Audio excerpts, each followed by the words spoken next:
सत्य बोलो पर कैसा। एक बार एक राजा ने स्वप्न में देखा कि उसके सारे दांत टूट गए हैं, केवल सामने का एक बड़ा दांत ही मुंह में बचा है। सुबह राजा ने दरबार में अपना स्वप्न सुनाया और उसका प्रतिफल जानना चाहा। मंत्रियों ने सलाह दी कि स्वप्न विशेषज्ञों को बुलाया जाए, स्वप्न का फलादेश पूछा जाए। राज्य में ढिंढोरा फिरवा दिया, घोषणा करवा दी कि जो भी विद्वान ज्ञानी राजा को उनके स्वप्न का फलादेश बताएगा उसे उचित इनाम दिया जाएगा। कई व्यक्ति दरबार में आए, परंतु कोई भी राजा को सही से संतुष्ट जवाब नहीं दे सका। एक दिन एक विद्वान व्यक्ति जिसने काशी से विद्या प्राप्त की थी दरबार में आया और वह बोला, महाराज, मैं आपके स्वप्न का सही फलादेश बता सकता हूँ। राजा सहित सभी दरबारी जिज्ञासा से उस व्यक्ति की ओर देखने लगे। राजा ने अपना स्वप्न सुनाकर कहा, बताइए, मेरे स्वप्न का फलादेश क्या है। उस व्यक्ति ने कहा, राजन, आपका यह स्वप्न तो बहुत ही बेकार है।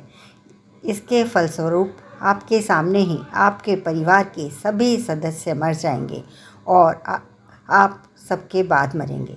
यह सुनते ही राजा क्रोध में आ गए और उसको बंदी बनाकर जेल में डाल दिया। दूसरे दिन एक साधारण सा व्यक्ति दरबार में आया और बोला, राजन, आप अपना स्वप्न मुझे बताइए, मैं उसका सही फलादेश बताने की कोशिश करूँगा। राजा ने अपना स्वप्न सुनाया। स्वप्न सुनकर वह व्यक्ति कुछ देर सोचने लगा और फिर बोला, राजन, यह बहुत ही अच्छा स्वप्न आया है आपको।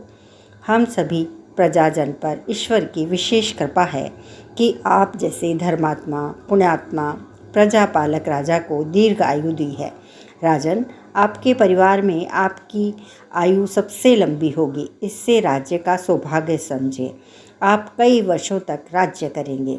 स्वप्न का फलादेश सुनकर राजा बहुत ही खुश हुआ और उस व्यक्ति को विशेष सम्मान दिया गया, काफ़ी सारा धन दौलत दिया गया।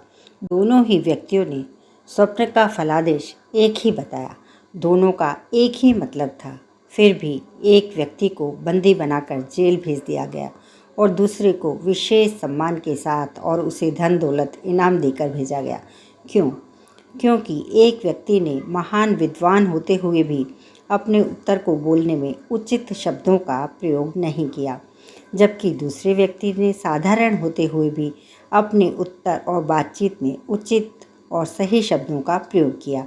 अर्थात हमारी रोज़ की बोलचाल, बातचीत और व्यवहार में शब्दों का विशेष महत्व होता है।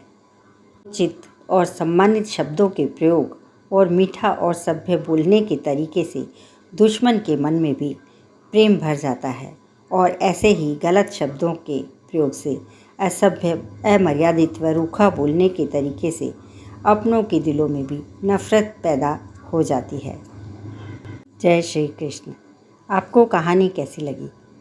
एक छोटी सी कहानी है जो बहुत कुछ कह जाती है। तो हमारे को भी हमारे शब्दों का प्रयोग बहुत ही सोच समझ कर करना चाहिए, रूखा नहीं बोलना चाहिए। बस यही जीवन का सार है। एक बोली है जो दुश्मन को दोस्त और दोस्त को दुश्मन बना सकती है। यदि आप चैनल पर पहली बार आए हैं तो चैनल को सब्सक्राइब करें और वीडियो को लाइक करें। आप सभी का बहुत बहुत धन्यवाद।